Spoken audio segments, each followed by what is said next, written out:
vamos a ver ecuaciones generales del movimiento. La ecuación de Navier-Stokes permite obtener la descripción del movimiento del fluido aplicando la segunda ley de Newton a una partícula de masa diferencial. Por lo tanto, la ecuación de equilibrio dinámico se puede plantear de la siguiente manera. Se plantea el equilibrio entre las fuerzas de masa debidas a las fuerzas de gravedad, fuerzas debidas a la viscosidad, fuerzas superficiales también debidas a la presión, y todas estas tres fuerzas tienen que ser igual a las fuerzas de inercia. Fuerzas de inercia resulta igual al producto de la masa por la aceleración. En este caso que estamos hablando de fuerzas diferenciales. Vamos a analizar primeramente, para llegar a deducir la ecuación de Navier-Stokes, las fuerzas que intervienen. Tenemos fuerzas de masa, fuerzas debidas a la viscosidad, fuerzas debidas a la presión y fuerzas de inercia. Vamos a analizar estas cuatro fuerzas por separado y luego vamos a plantear finalmente el equilibrio entre esas fuerzas para obtener la ecuación de Navier-Stokes. Analizamos la primera fuerza que interviene, fuerzas de masa debidas a las acciones exteriores.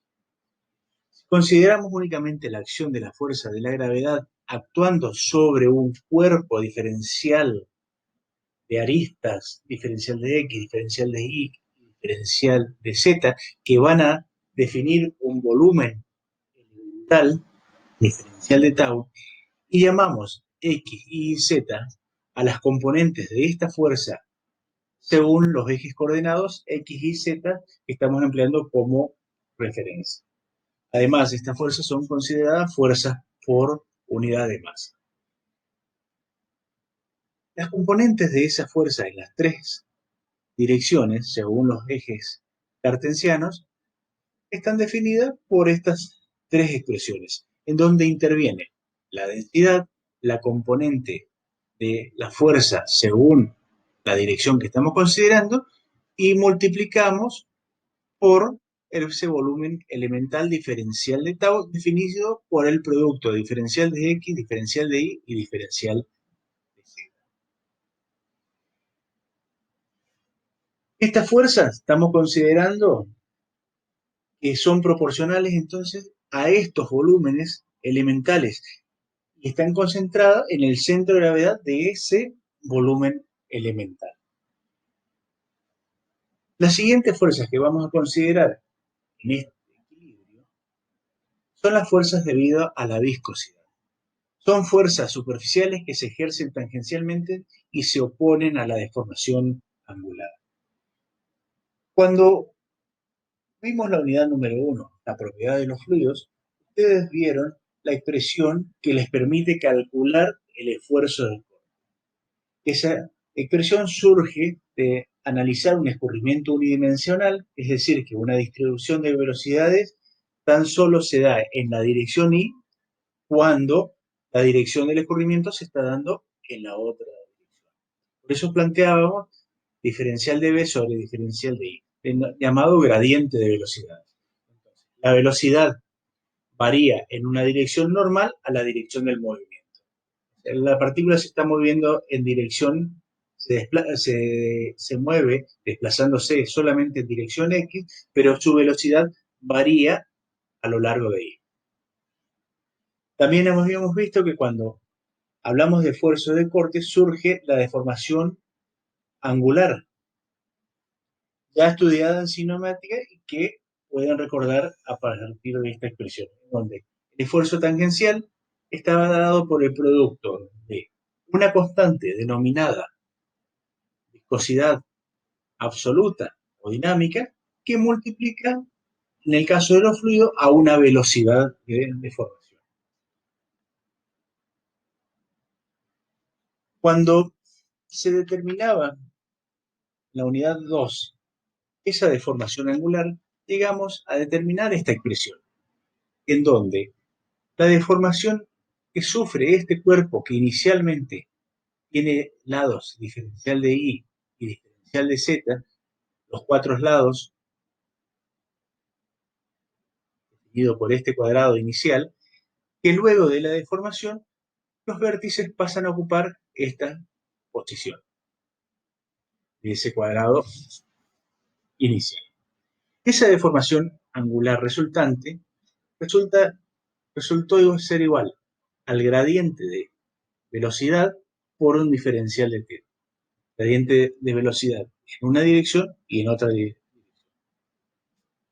De esa manera se definió los esfuerzos tangenciales según planos paralelos, y en este caso, el primer que vamos a presentar, a los ejes Y y Z se tiene el esfuerzo tangencial X.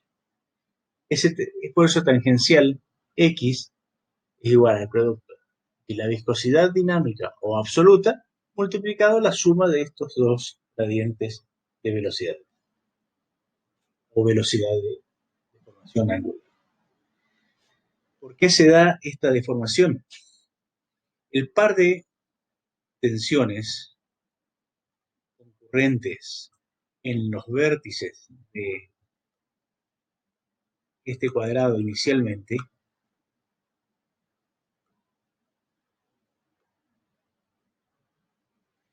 ese par de tensiones concurrentes en los vértices, como resultado del desplazamiento relativo entre caras enfrentadas en este caso, cuando tiene una deformación angular. O sea, cuando se produce esa deformación angular, se van a generar ese par de tensiones concurrentes. Estos esfuerzos tangenciales están definidas por estas tres expresiones.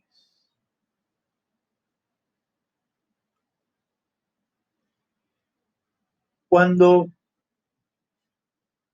nos referimos a las fuerzas debido a la presión, son fuerzas también de superficie que se ejercen por contacto directo debido al medio circundante y dan origen a un esfuerzo normal denominado presión.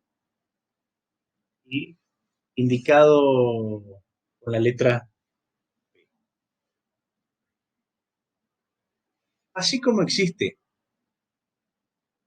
una expresión para definir el esfuerzo tangencial en función de una constante que es el coeficiente de viscosidad multiplicado por una velocidad de deformación, voy a retroceder, es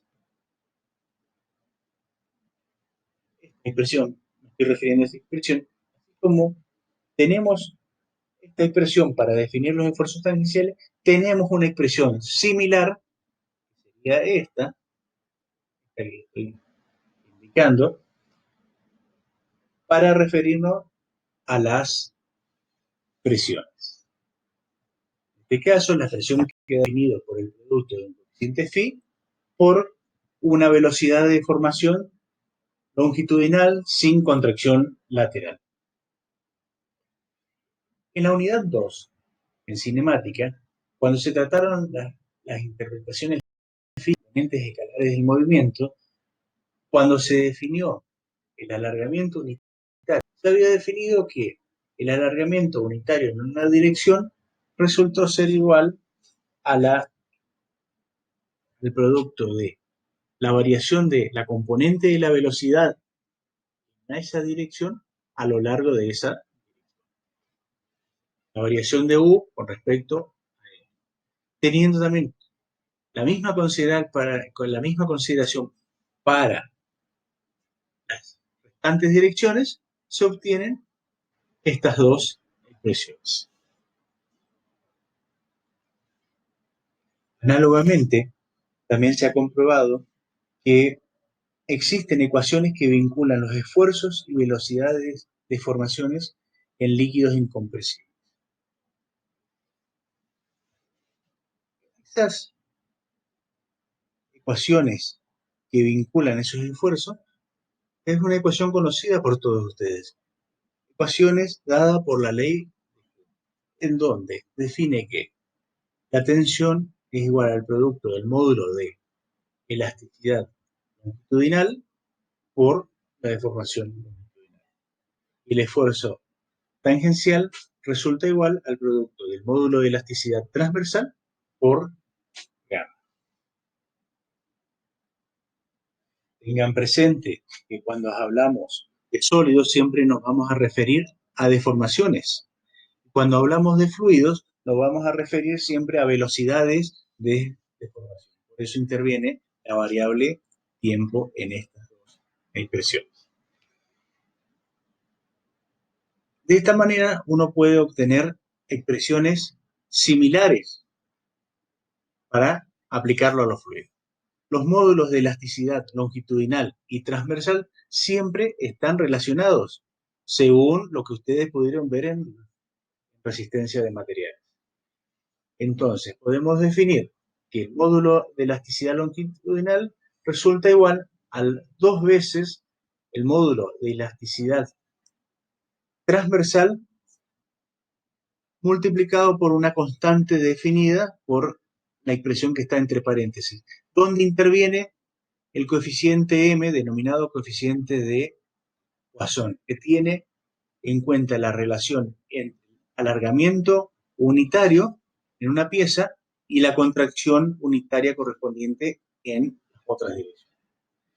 Para nuestro líquido, que es un líquido que presenta viscosidad, además es incompresible, el valor del coeficiente m se toma igual a 2. Recuerden que para sólidos isótropos ustedes habrán empleado ese valor entre 3 y 4. De esa manera se puede plantear una analogía. Si el módulo m, el módulo de Poisson, es igual a 2, el módulo de elasticidad longitudinal resulta igual a 3 veces el módulo de elasticidad transversal.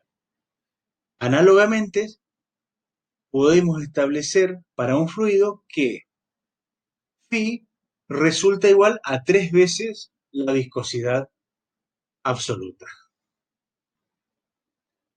Continuando con lo que ustedes vieron en resistencias de materiales, podemos plantear el valor de la tensión en cada una de las direcciones. Acá se planteó simplemente para la dirección X, en donde la relación entre tensiones y deformaciones, teniendo en cuenta las tensiones en las otras dos direcciones, la dirección en Y y dirección en Z, van a causar una deformación a lo largo de X. Y se tiene que menos sigma X más 1 sobre M de sigma Y más sigma Z resulta igual al producto del módulo de elasticidad longitudinal por la deformación en la dirección X. La tensión en una dirección y contrarrestada con la tensión en las otras dos direcciones, interviniendo el coeficiente de Poisson. Extendiendo este razonamiento y aplicándolo a un caso de un fluido incompresible y considerando las otras dos direcciones, la expresión que me permite calcular las presiones en las distintas direcciones son estas tres expresiones, en donde van a ver que voy a ejemplificar solamente la dirección X menos la presión en dirección X más un medio de la suma de las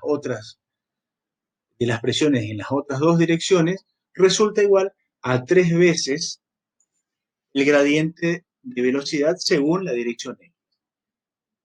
La variación de U con respecto a X, la variación de B con respecto a Y y la variación de W con respecto a Y está indicando que tenemos un gradiente de velocidad según los tres ejes. Y si tenemos un gradiente de velocidad según los tres ejes, está indicando la existencia de presiones diferentes en cada una de las direcciones. O sea que al existir distintas presiones según los ejes coordinados, la presión baricéntrica puede considerarse como el promedio. Cuando hablo de la presión baricéntrica,